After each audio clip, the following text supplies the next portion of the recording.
대방열림과 함께하는 가장 확실한 위생사 합격의 길. 위생사 강의 진행 18년차. 수많은 합격생들이 추천하는 전문 강의. 열림위생사 제2판 대표저자 3인. 가장 진화된 최신 위생사 수험서. 유사상호를 주의하세요. 대방열림. 안녕하십니까. 대방열림고시학원에서 위생사 환경위생학과 위생사 위생곤충학을 담당하는 이승훈입니다. 반갑습니다. 자, 오늘 첫 시간이고요. 위생사를 준비하시는 여러 수험생 여러분들을 만나 뵙게 돼서 반갑고, 우선 환경위생학 첫 시간에 들어가기에 앞서서 위생사 시험에 대한 간략한 브리핑, 오리엔테이션을 좀 하고, 그 다음에 위생사 공부를 하기에 앞서서 준비해야 될 것들, 그 다음에 공부를 어떻게 하면 좋을지 제발 몇 가지 사항만 간단하게 전달을 좀 해드리고 수업에 들어가도록 하겠습니다. 첫 번째로 위생사 시험을 준비하시는 여러분들은 식품이나 영양이나 또는 환경 쪽을 전공하시는 여러분들일 겁니다. 그래서 위생사 과목이 시험 과목이 5과목이 있는데 재미나는 것은 뭐냐면 필기와 실기 과목이 있다는 거죠. 그래서 처음 시험을 접하시는 분들, 초시생들 같은 경우에는 실기가 있다면 도대체 이게 뭔가 궁금해 하시는 분들도 굉장히 많으실 텐데, 위생사 시험에서의 실기 과목은 그 자리에 앉아서 필기시험을 본 후에 같이 보는 똑같은 필기시험입니다. 그런데 왜 실기라고 해놨느냐? 여기에는 위생사 실무 업무에 필요한 그림, 사진 또는 도표, 이쪽 문제가 필기시험 문제로 출제가 돼요. 그러니까 같은 시험인데 실기라고 이름 붙인 것은 이런 문제이기 때문에, 그래서 어떤 응시생들은 나는 필기보다 실기가 훨씬 더 쉬웠어 하시는 분들도 있어요. 왜? 그림이나 사진은 직관적이기 때문에 보자마자 답이 나오는 경우들이 많거든요. 이렇게 나눠져 있어서 필기에 5과목이 있고, 실기는 말 그대로 실무 업무에 관한 내용이기 때문에 실기는 3과목이에요. 여러분들은 오늘 개강 첫 시간인데 저와 하는 과목이 2과목이거든요. 위생, 곤충이랑 그 다음에 환경, 위생이랑. 자, 이 2과목은 필기에도 들어가 있고 실기에도 들어가 있어요. 얘는 이렇게 가야 되겠구나. 굉장히 중요한 과목이죠. 왜? 필기, 실기 둘 다 60점 이상 득점을 해야지만 자격증이 나오는 시험이니까요. 필기 5과목 국가고시이기 때문에, 자, 이쪽에다 적겠습니다. 과락 40% 이상 득점을 해야 되고, 이거는 과목당. 그 다음에 총점에서 60% 이상 득점을 해야지 자격증이 나오게 되는 거죠. 최종 합격은. 실기는 3과목이 합쳐져 있어요. 3과목이 합쳐져 있는데, 자, 교재 잠깐 보시면 시험 안내라고 되어 있는 8페이지에 보시면 1교시, 2교시, 3교시 시험 시간표가 나와 있습니다. 시험 시간표에 보시면 1교시, 2교시가 필기 시험이에요. 그래서 법규, 위생관계법령 25문항, 환경위생학이 50문항, 문항수가 가장 많습니다. 그러니까 위생사 시험에서 가장 메이저한 과목이 환경위생학입니다. 저와 함께 잠시 후부터 볼 과목이고요. 그 다음에 위생곤충학은 필기에 30문제가 들어있고, 그 다음에 2교시에 공중보건학, 식품위생학이 각각 35, 40문제씩 들어있는데, 옆에 시험 시간을 한번 봐보세요. 이게 한 문제당 1분이 채 되지가 않아요. 풀 수 있는 시간이. 95분 동안 105문제를 풀어서 마킹까지 해야 됩니다. 또 2교시도 65분 동안 75문제를 풀어서 마킹까지 완료를 해야 돼요. 바쁘죠. 근데 오지선다야, 심지어는. 그러니 문제를 읽고 보기를 읽고 체크하고 OMR 같은 체크하면 끝나는 시간입니다. 그러니까 고민하고 왔다 갔다 쉽지가 않죠. 3교시는 다행히도 40분 동안 40문항을 풀어야 되는, 그런데 이 실기시험 40문항 중에 이 실기문항 40문항 중에 곤충과 환경과 식품 위생이 들어가 있는데 3교시의 실기시험에, 그런데 환경이 14문제고 곤충이 12문제예요. 그러면 나머지 식품위생이 14문제, 뭐 이렇게 되겠죠. 그래서 40문항입니다. 그러니까 요 40문항 요 세 과목이 합쳐진 실기시험에서 역시 60% 이상 맞아야 되는 거죠. 그래서 실기에 부담을 느끼시는 분들이 조금 있어요. 저는 수업을 할 적에 필기 과목과 실기 과목이 교재가 지금 따로 떨어져 있죠. 여러분들이 두 권을 다 가지고 계실 겁니다. 요 두 권의 책에서 필기에는 사진과 그림이 많이 없어요. 그런데 실기는 사진과 그림이 많이 들어가 있거든요. 그런데 이 곤충 환경이 필기에 있는 곤충 환경과 다르지가 않아요. 책을 보시면 아시겠지만 목차도 거의 같습니다.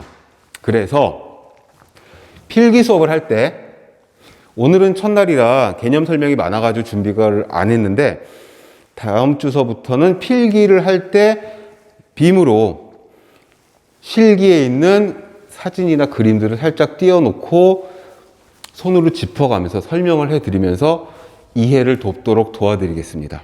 굉장히 많이 도움이 될 거예요. 그럼 무슨 소리냐? 필기 공부를 하면서 실기를 두 번 보는 그런 효과가 나타날 겁니다.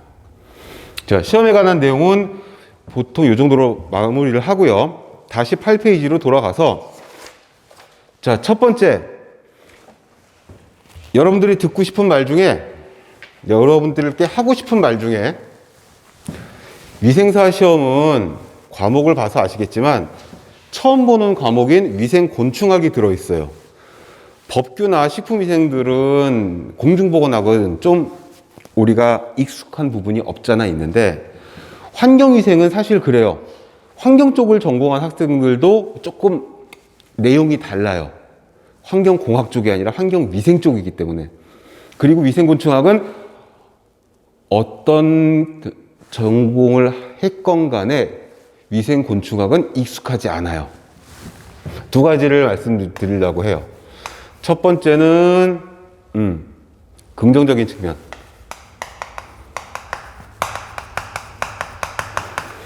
그 다음에 두 번째로 드릴 말씀은 부담스러운, 이게 가장 실질적으로 여러분들께 드릴 수 있는, 오리엔테이션에서 드릴 수 있는 가장 실질적인 조언이 될 거예요. 자, 뭐부터? 긍정적인 측면은요, 시험은 어렵지가 않습니다. 시험은 쉬워요. 국가에서 자격증을 주고 싶어서 만들었어요. 그러니까 커트라인이 60%죠. 이거 굉장히 긍정적인 측면이에요. 그런데 부담스러운 측면은 뭐냐면, 낯설어. 익숙하지 않아. 처음 보는 용어. 처음 보는 개념. 그리고 한 2주쯤 후면은 여러분들이 맞닥뜨릴 그런 현실인데, 혐오스러운 사진과 그림들이 책에 막 나와 있어요. 실제로 시험 보러 가면 이런 사진과 그림들을 보고 답을 골라야 돼요. 그래서 이런 부분에서 어려워하거나 조금 등한시하다가 실기에서 한 문제, 두 문제 때문에 낙방을 하시는 경우들이 왕왕 있었어요. 그 페이지에 보시면 밑에 표가 있거든요. 최근 10개년 동안에 합격률이 나와 있어요. 가장 최근이었던 작년에는 49.6%, 50%에 가까운 높은 합격률을 보이고 있어요. 사실 이건 높은 합격률은 아닙니다. 국가고시에서 이 정도 합격률은 굉장히 낮은 합격률이에요. 국시원에서 보는 국가고시가 있죠. 의사, 간호사, 임상병리사, 약사, 영양사, 취의생사, 이런 국시원에서 보는 국가고시 중에서 합격률이 제가 알기로는 가장 낮은 것 중에 하나예요. 심지어는 40회 시험은 33.5%였어요. 과연 어려워서 그랬을까요? 아니에요. 쉬워요. 쉬운데 요런 부담스러운 측면 때문에 공부가 조금 덜 되어 있어서 떨어지는 측면이 없지 않아 있습니다. 제가 10년 넘게 학원에서 위생사 수업을 진행을 해보면서 현장에서 학생들을 만나보면 이런 측면들이 있어요. 그러면 어떻게 공부를 할 거냐? 공부는 어떻게 할 거냐? 버릴 것은 확실하게 버려버리고, 취할 부분은 확실하게 취하면 됩니다. 그럼 우수한 성적으로 이거 막 정답 맞힐 거 없이 안정권으로 합격을 하실 수가 있을 거예요. 네. 우리는 지금 대학교에서 대학원에서의 공부처럼 학문을 하자고 하는 그런 측면이 아니에요. 문제집, 좋은 이론서, 좋은 문제집 선택을 해서 좋은 강의로 부담스러운 측면을 극복해서 긍정적인 측면을 조금 더 활성화시켜가지고 안정적으로 합격만 하면 됩니다. 그래서 공부는 여러분들이 하실 부분은 별로 없어요. 제가 예습을 시켜드리고 복습을 시켜드리고 수업 중에 계속 반복을 해서 말씀을 해드릴 거예요. 그리고 다른 과목은 다른 과목 전문인 담당 교수님들이 말씀을 해주시겠지만 제 과목 두 과목 가장 낯설고 식품 쪽을 전공했건 환경 쪽을 전공했건 또는 조리 쪽을 전공했건 가장 부담스러워하는 제 두 과목 환경과 곤충,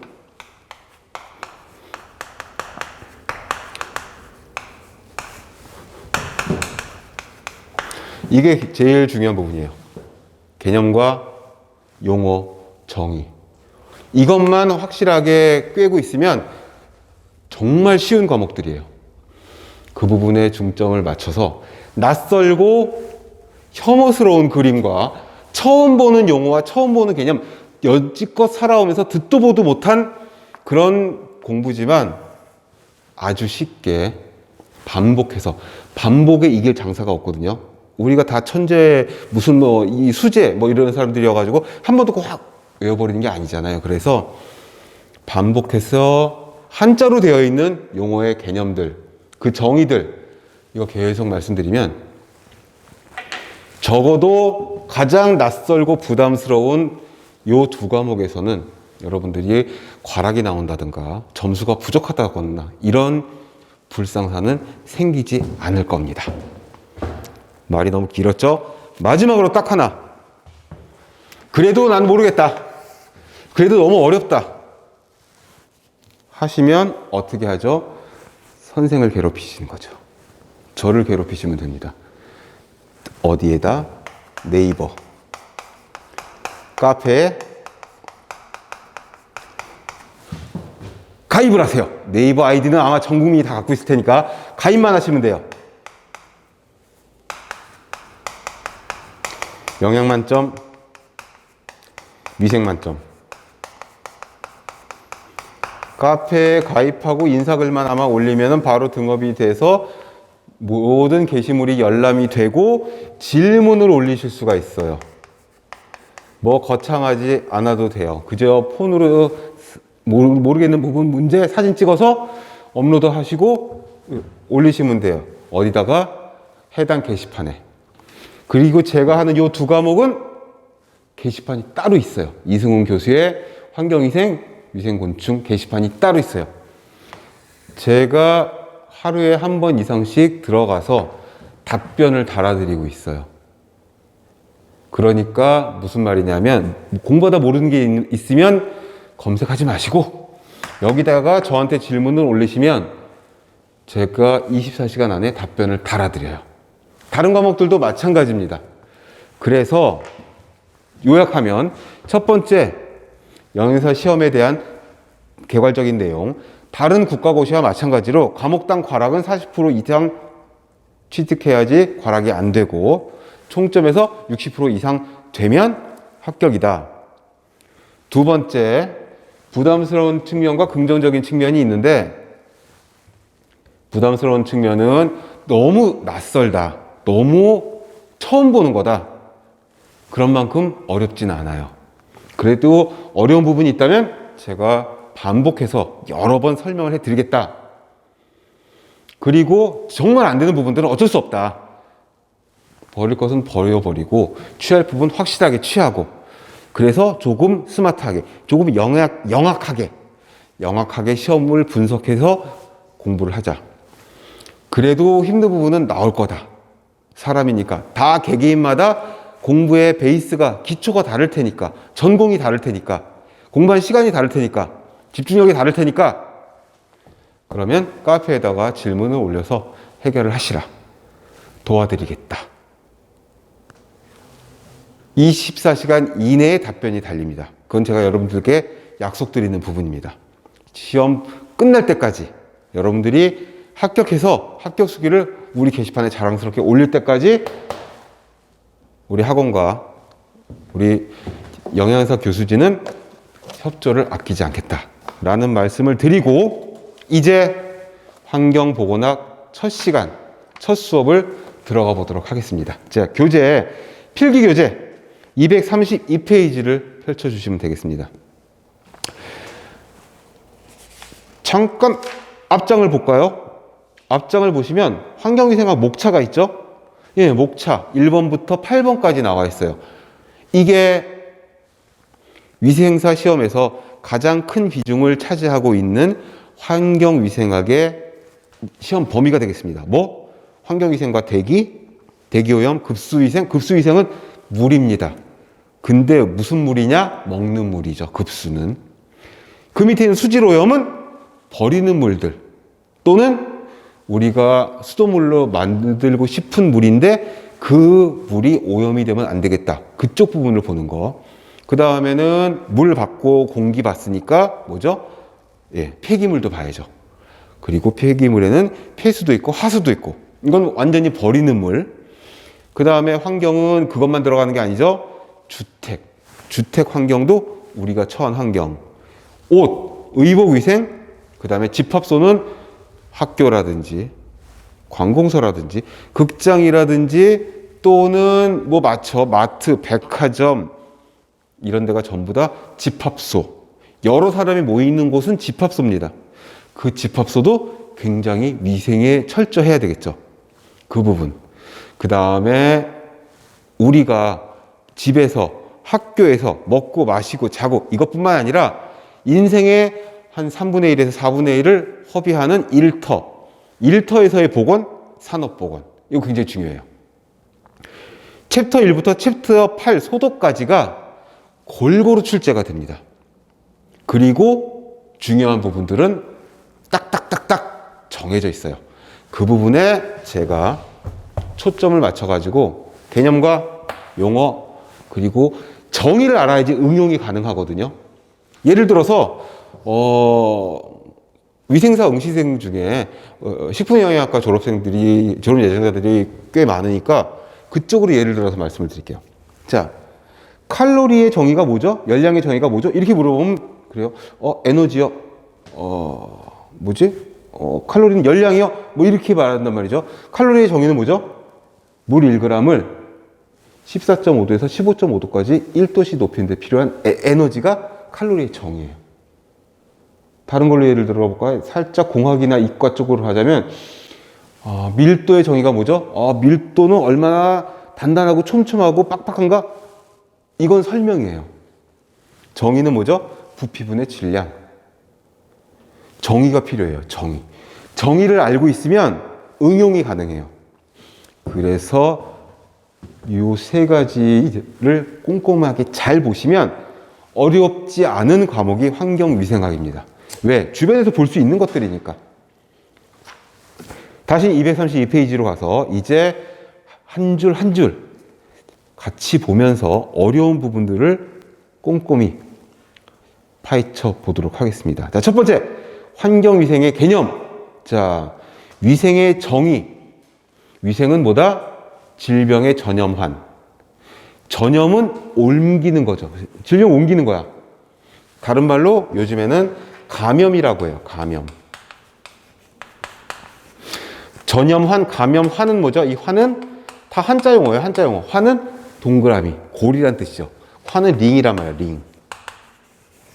감염환을 끊는 거. 감염환은 뭐겠어요? 질병이 사람에게 옮는 거. 자, 질병이라고 하지 말고 조금 유식하게 병인이라고 합시다. 자, 병인은 뭡니까? 병의 원인이에요. 병원체라고 하죠. 병인이 사람, 유식하게 숙주라고 합시다. 이 계열 끊는 거야. 근데 얘는 뭘로 연결되어 있냐면, 환경과 밀접하게 연결이 되어 있어요. 이게 바로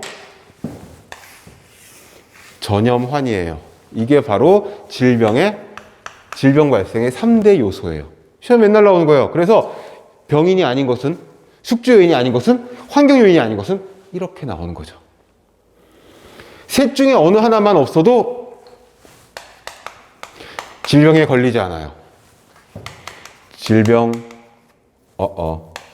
발생의 3대 요인이에요, 이게. 자, 환경이 없으면 이게 끊어지는 거거든요. 그럼 병인이 숙주에게 오지 않아요. 또 숙주가 없으면 뭐 걸릴 사람이 없잖아.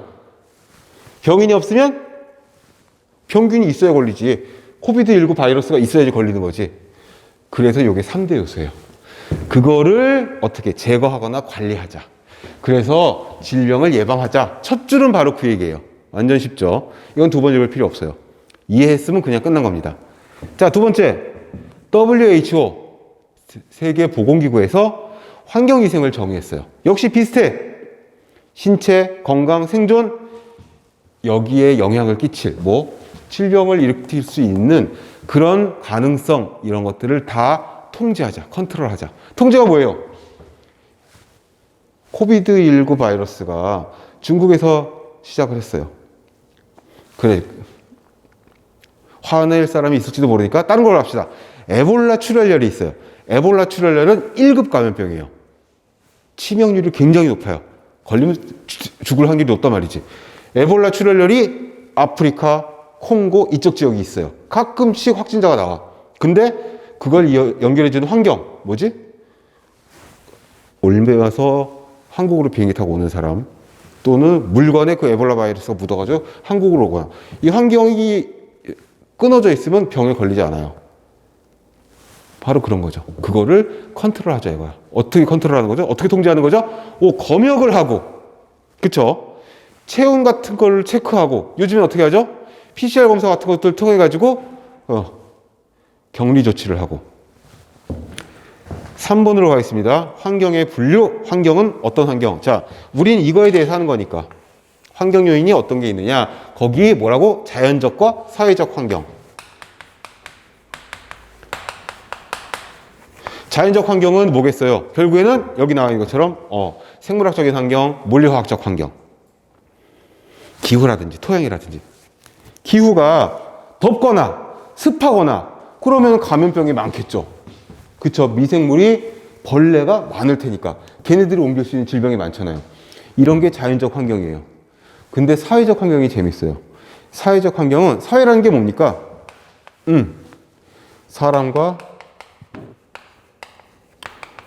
사람이 모여있는 게 사회죠. 그래서 학교 사회, 그쵸? 일터도 사회, 국가도 사회, 사람과 사람이 모여있는 그 사회적 환경은 뭐다?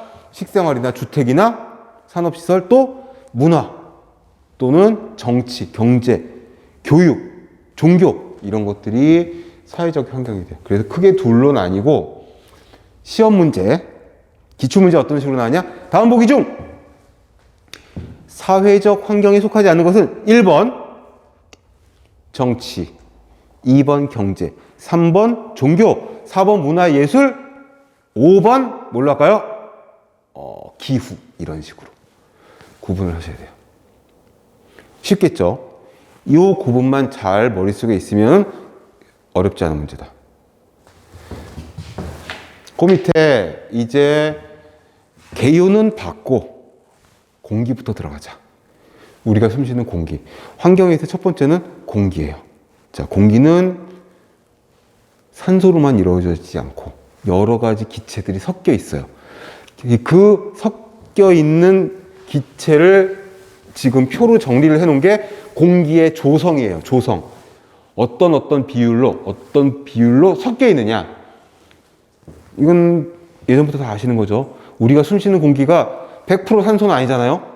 이 공기 중에는 미세먼지도 있을 거고, 예. 여기 표처럼 질소도 있을 거고, 산소, 이산화탄소, 아르곤, 거기다가 헬륨이라든지 일산화탄소라든지 여러 가지 미량 아주 조금 섞여 있는 그런 기체들이 있을 거예요. 근데 0.0000 몇 프로 있는 이런 것들은 다 빼고 우리가 주목할 만한 기체만 4가지 적어놓은 게 질소와 산소와 이산화탄소와 아르곤이에요. 순서대로 비중이 커요. 질소가 공기 중에 가장 많아요. 거기 표를 보시면 어떻게? 78%. 거의 80% 가까이가 우리가 숨쉬는 공기 중에 5분의 4 정도가 질소예요. 근데 질소는 우리가 사용을 하는 게 아니에요. 들어왔다 그냥 나가버리죠? 거기 보세요. 흡기와 호기. 자, 흡기는 들숨이라고 거기 써주세요. 그 다음에 호기는 날숨이에요. 뭐죠? 날숨은 이건 들이마시는 거, 우리가 흡입하는 거. 이거는 내보내는 거. 여러분 조금 이해하기가 쉽겠죠. 그런데 시험에는 흡기 또는 호기, 들숨 또는 날숨으로 나오기 때문에 조금 한자 용어가 들어가 있지만 쉽게 들이마시는 숨, 흡입하는 거, 그 다음에 내뱉는 거, 내뱉는 거. 자, 질소는 78% 들어왔다, 78% 나가요. 0.1%는 없어졌는데요. 이거는 뭐 신경 안 쓰셔도 돼요. 0.1% 우리가 질소 사용한 게 아니에요. 이건 그냥 넘어가시고. 자, 산소가 있어요. 약 21%죠. 20.93이니까.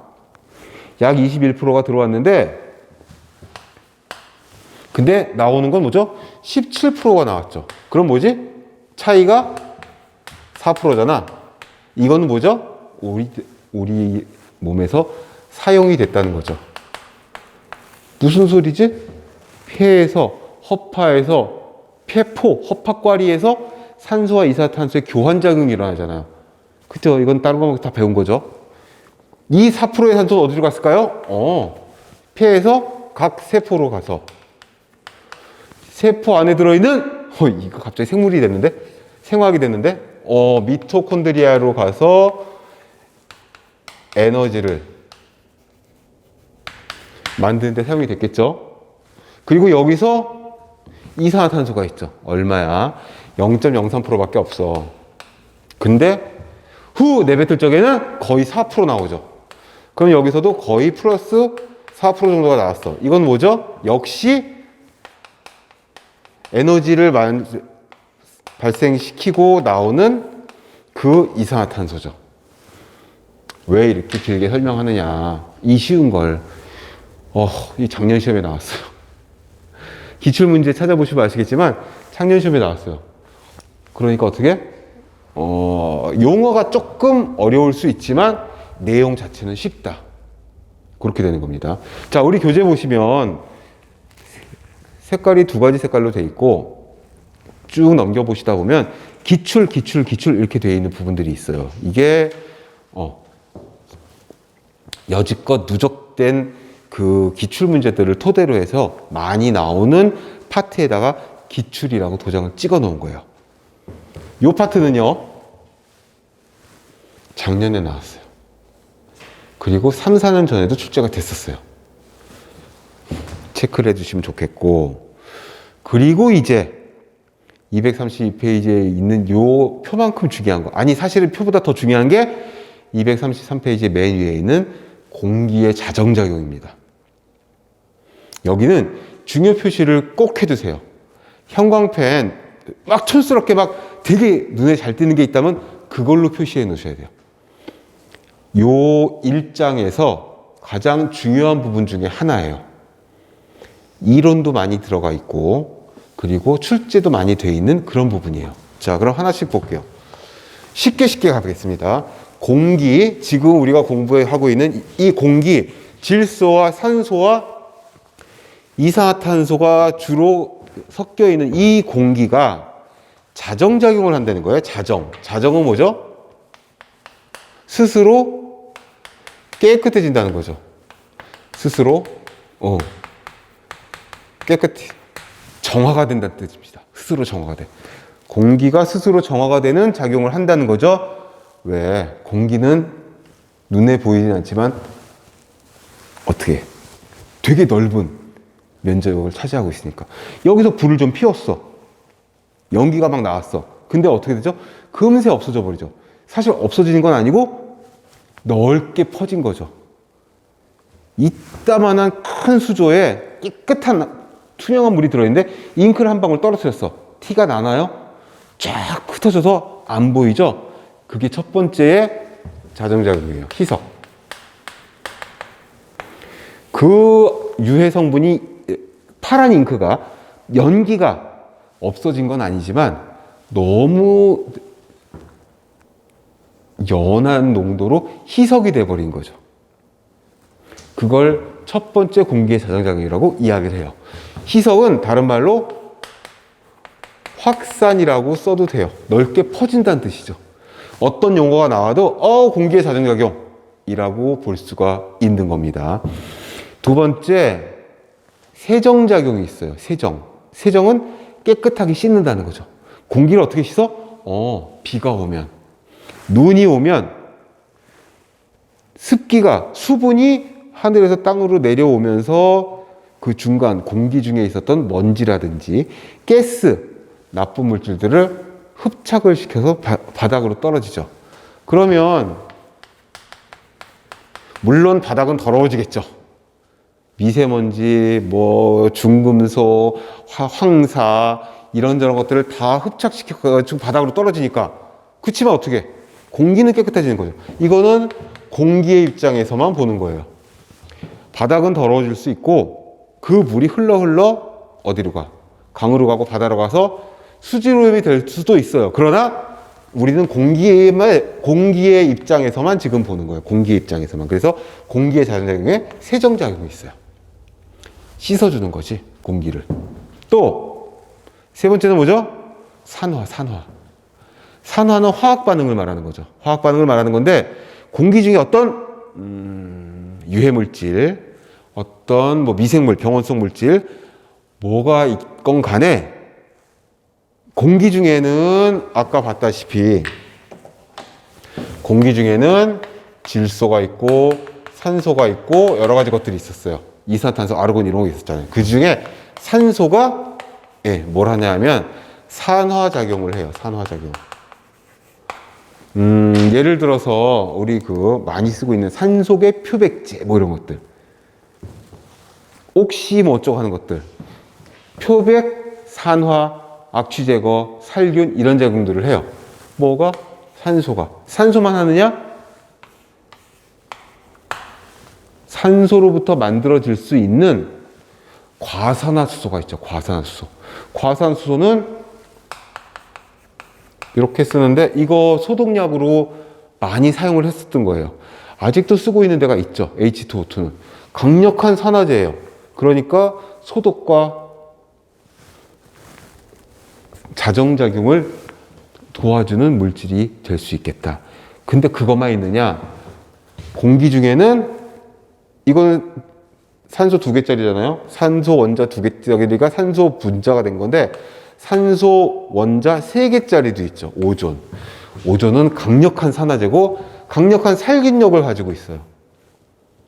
그래서 이런 것들이 공기 중에 있을 수가 있거든요. 왜? 우리는 산소만 생각하지만 공기 중에는 질소, 산소, 아르곤, 이산화탄소 이런 것들이 주된 거지만 그 외에 이런 것들도 만들어질 수가 있어요.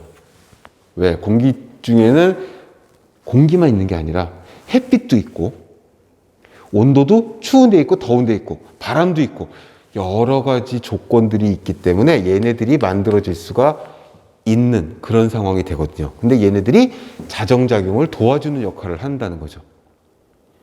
자, 빠르지 않게 차분히 나가고 있는데 그래도 야, 이쪽 계통은 난 들어본 적이 한 번도 없어. 이렇게 생각하시는 분들이 꽤 있거든요. 괜찮아요. 복습 자료가 다음 주에 나갈 거고 제가 계속적으로 수업 중에 반복해서 알려드릴 거예요. 그러면 좀 자신감이 생기나? 그럼 문제 한번 풀어볼까? 문제 풀다 모르겠어. 카페에 올리시면 도움이 되겠죠. 그 다음에 뭐가 있냐? 살균작용이 또 있죠. 살균. 말 그대로 자정은 더러운 걸 깨끗하게 한다는 거니까 이물질, 중금속, 황사, 이런 미세먼지 이런 것만 있는 게 아니라 균도 있을 수가 있죠. 균. 그거를 죽이는. 지금 이 화살표가 뭐겠어요? 그치. 선.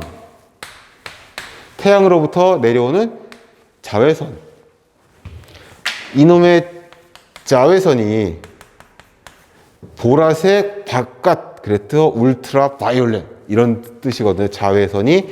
이 자외선이 살균을 도와주죠. 가장 쉬운 예로 예전에, 지금은 거의 안 하죠. 먼지가 많으니까. 예전에는 도마나 행주 같은 것들을 깨끗하게 씻어서 볕 좋은 날 햇빛에다가 이렇게 널어서 말렸어요. 그게 일광소독이라고 하는 거죠. 일광소독. 일광에는 뭐가 있어서? 자외선이 있으니까. 자외선은 우리가 보는 보남, 파초, 노주, 빨 여길 가시광선이라고 하죠. 태양빛이에요. 전부 다. 태양빛인데 태양빛에는 가시광선이 들어있고 빨간색 바깥쪽은 빨간색이 적색이니까 적외선이에요. 그거를 다른 말로 IR이라 그래요. 인프라레드. 또 보라색 바깥쪽은 보라색이 자주색이니까 아무튼 자색이니까 자외선이라고 해요. 얘는 울트라 바이올렛. 그런데 너무 갑자기 많은 정보가 들어가는 것 같지만 요게 환경위생학 하는 동안 여러 번, 한 5번 이상 반복이 돼요. 그러니까 지금은 그냥 TV 드라마 보듯이 그래 하고 있다가 여러 번 저거 전에 본 것 같은데 제가 저 얘기 또 하네? 저걸 또 그리고 있지 제가? 그럼 서너 번 반복되면 이제 그때는 아실 거예요. 이 광선은 파장이 각각 달라요. 그래서 가시광선의 파장은 보통 400에서 800 사이예요. 단위는 나노미터예요. 자외선은 400에서 10 나노미터 사이예요. 나머지 숫자는 그렇게 중요하지 않아요. 그런데 요 10에서 400 사이인 이 자외선의 파장 중에서 265 나노미터 정도 되는 파장의 자외선이 살균력이 가장 뛰어난 걸로 돼 있어요. 식당에 가면, 단체급식소 주방에 가면, 또는 수술실이나 미생물 실험실의 클린 벤치나, 암튼 공기를 좀 살균해야겠다고 싶은 그런 시설이나 장소에 가면 자외선 등이 있어요. 살균등이. 그 자외선 살균등은 요 265 나노미터 부근의 자외선을 쪼여서 균들을 죽이고 있어요. 햇빛에는, 태양빛에는 이게 섞여 있어요. 그래서 공기를 살균 깨끗하게 할 수 있는 공기의 자정작용을 도와주고 있지요. 자, 어렵지 않습니다.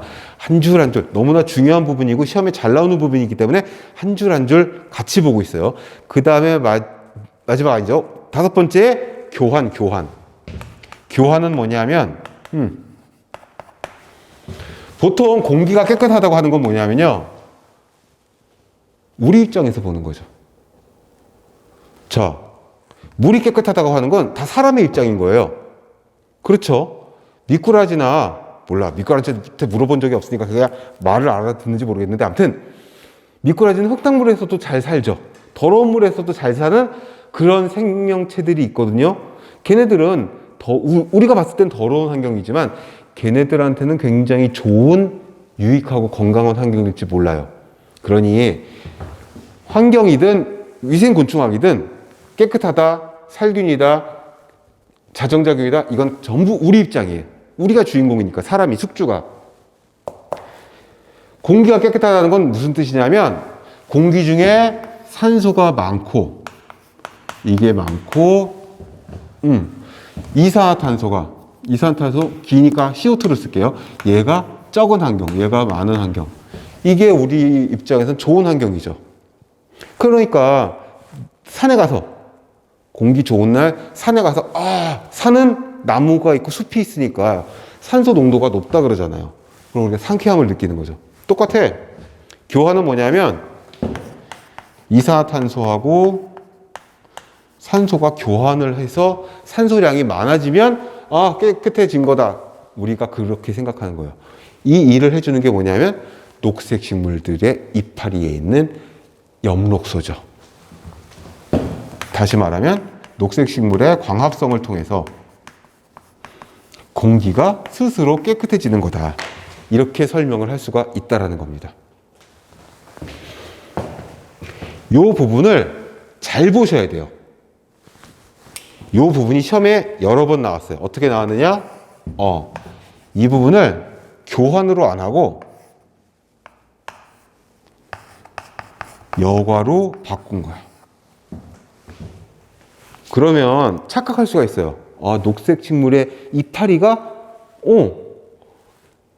이산탄소와 산소를 교환해 주는 게 아니라 여과시켜가지고 그랬나 봐. 이파리니까 잎이니까 이거 아니에요.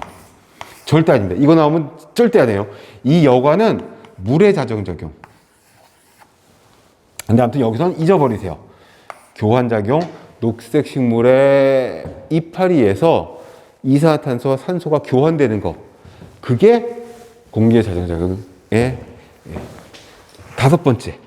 그 다음에 6번째 너무 쉽죠. 첫 번째랑 비슷해. 공기 중에 확 확산돼서 옅어지는 거랑 입자상 물질. 그러니까 액체나 고체처럼 무게가 있는 애들은 가만 놔두면 가라앉겠죠. 바람이 안 분다면 천천히 가라앉을 거야. 그러면 바닥에 떨어지면 토양 오염이 될지는 모르겠지만 공기는 깨끗해지는 거죠. 우리는 공기 입장에서 보는 거니까. 그래서 이 6가지를 잘 기억해 주셔야 돼요. 다음 보기 중 공기의 자정작용에 관한 설명으로 가장 거리가 먼 것은 이런 식으로 출제가 됩니다. 그러면 하나하나 소거를 시키면서 오지선다니까 많잖아요. 보기가 소거시키면서 희석 확산, 세정, 산화, 살균, 교환 이런 거 빼고 여과가 들어있네. 여과는 공기가 아니라 물의 자정작용인 걸 하고서 딱 답을 고르시면 돼요. 쉽죠. 이런 것들을 1분이 안 되는 시간 동안 풀고 마킹하고 끝내야 되는 겁니다.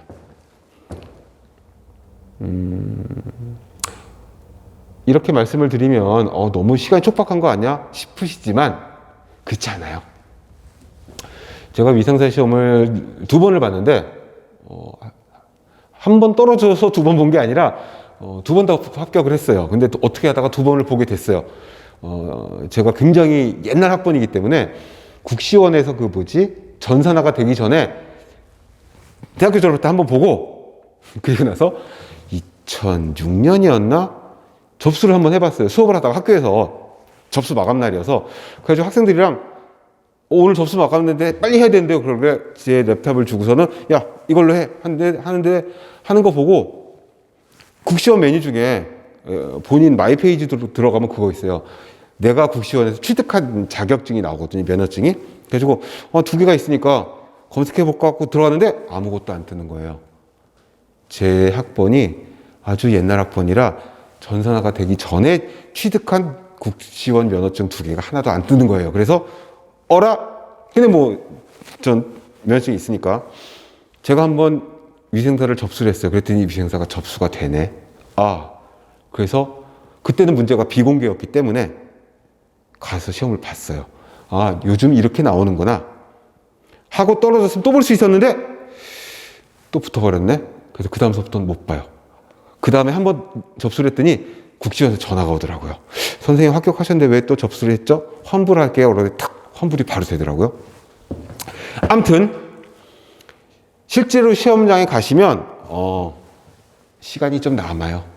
105분 동안 110문제였나 뭐 이랬잖아요 아까. 시간 남아요.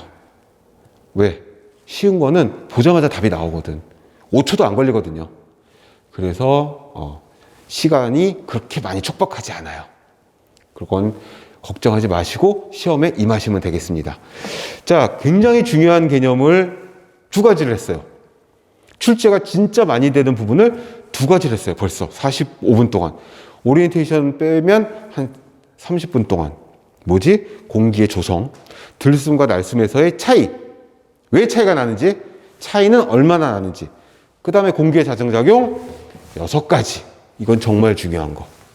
이거는 문제 풀어보시면 알겠지만 되게 문제가 많아요. 기출문제가. 그래서 그거 보시고 다시 익히시고, 그래도 나는 이 부분이 이해가 안 돼요. 이 부분이 이해가 안 돼요. 하시면 질문방, 영양만점, 위생만점 카페를 적극 활용해 주시면 되겠습니다. 자, 산소로 갈게요. 산소는 산소 원자 두 개가 붙어 있는 이 원자 분자예요. 그래서 O2라고 표시를 하죠. O가 두 개가 붙어 있는 거야. 이게 중요한 거예요. 왜? 하나가 있으면 산소 원자, 이게 두 개가 붙어 있어가지고 산소 두 개가 된 거죠. 요 오존은 이게 세 개가 붙어 있는 거죠. 그래서 O3가 된 거죠. 근데 보통 이 형태로 많이 돌아다니죠. 이 경우는 잘 없어. 근데 이 경우가 있는 경우도 있어. 그거는 이제 좀 이따 설명이 될 건데, 우선 산소부터 보죠. 산소는 우리가 에너지를 만드는데 어디 갔어? 지워졌나? 미토콘드리아에서 에너지를 만들 적에 가장 중요한 필수 요소야. 그래서 첫 번째 줄이 뭐예요? 성인이 공기를 호흡할 때 체내에서 소실되는 산소량. 아까 나왔잖아요. 4% 또는 5%. 4에서 5%. 여기는 크게 정확한 수치가 중요하진 않아요. 아무튼 4에서 5%. 보통 일반적으로 4% 정도다. 이렇게 생각하시면 되고, 두 번째, 정상 성인이 하루에 필요한 공기량, 산소 아니고 공기예요. 13kl. 13,000리터죠. 그럼 이 중에서 산소는 얼마? 13kl 곱하기 0. 얼마야? 0.2 곱하면 나오겠죠. 왜? 공기 중에 산소는 21% 또는 20% 사이니까. 그래서 그 밑에 계산해놨죠. 하루에 산소 소비량은 얼마냐? 520에서 650리터가 필요하다. 공기량보다 훨씬 적죠? 왜? 21%밖에 안 되니까. 그래서 구할 수가 있겠다. 이 숫자들이 가끔 나와요.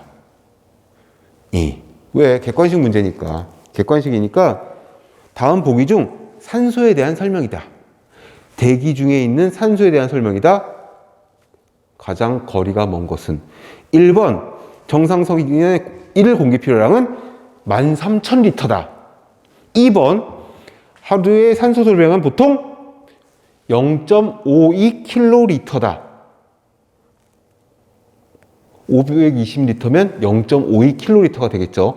살짝 단위 바꿔가지고 그 자릿수 바꿔서 나옵니다. 또 3번 산소가 결핍될 경우 7% 이하에서 질식사할 가능성이 있다. 사지선다로 합시다. 그 다음에 4번 산소의 고농도 시 아무 증상이 없다. 이런 식으로. 근데 산소 중독증이라고 6번에 나와 있잖아요. 이런 식으로 해서 달달달 외워서 쓸 건 아니지만 보기를 보고서 이게 맞는 보기인지 틀린 보기인지 구분할 수 있을 정도로는 봐두셔야 돼요. 무슨 말씀인지 아시겠죠? 구구단처럼 영어 단어처럼 스펠링까지 다 외우실 건 없지만 520에서 650리터, 13kl 이런 숫자들은 어떻게? 구분을 할 수 있어야 돼요. 이 보기가 맞다 틀리다 정도. 객관식이니까. 그래서 문제를 읽으면서 확실히 틀린 보기, 내가 아는 확실히 틀린 보기, 확실히 맞는 보기는 소거를 시키거나 동그라미를 쳐가지고 표시를 하시면서 읽으시면은 시간 절약에 도움이 되실 거예요. 그 밑에 있는 대기 중의 산소 변동 범위도 가끔 나와요. 15에서 27%. 그러나 일반적으로 평균적으로 21%. 그건 뭐다? 바로 그 앞에 페이지, 왼쪽 페이지에 있는 산소의 최적 백분율과 같은 수치예요. 그러니까 공기 중엔 일반적으로 21%가 좋고 산으로 가면 조금 더 높을 수도 있어요. 나무가 많으면, 이파리가 많으면, 또는 나무가 없고 온도가 높고 막 이렇다고 하면 산소량이 조금 적을 수도 있어요. 그게 범위가 15에서 27% 사이라는 거죠. 만약에 산소가 부족하다면